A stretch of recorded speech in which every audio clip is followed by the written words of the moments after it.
বাঁশ কাটা তো শেষ হয়ে গেছে, কিন্তু এই অবস্থা কেন বাজারের? দেখে মনে হচ্ছে অনেকদিন পর্যন্ত কেউ এটা পরিষ্কার করে না।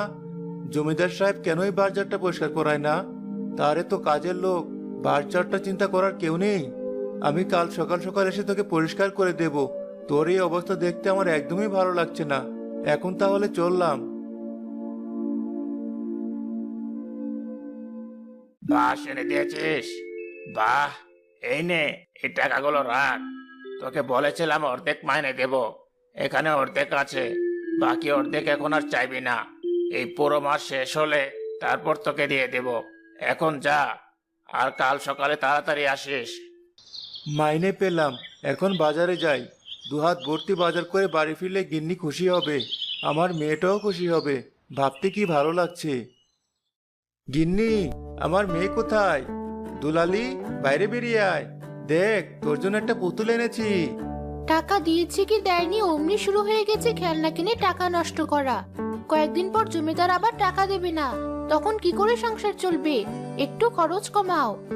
হয়েছে হয়েছে, গরিব হয়েছে বলে কি আমার আর আমার মেয়ের কোনো শখ নেই? দুলালি, কোথায় মা?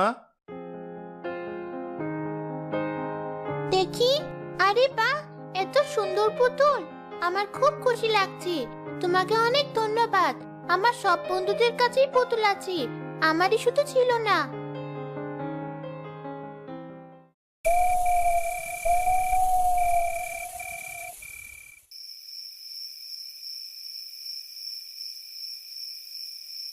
বিকেলে যে লোকটা এলো, তোর কি মনে হয় ওই লোক আবার সকালে ফিরে আসবে আর আমাদের পরিষ্কার করবে?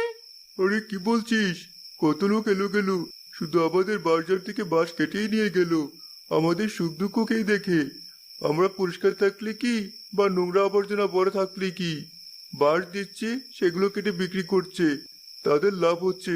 এটুকু দেখলেই তাদের চলে। তুই দেখিস, কাল ওই লোক ভুলেও এখানে আসবে না।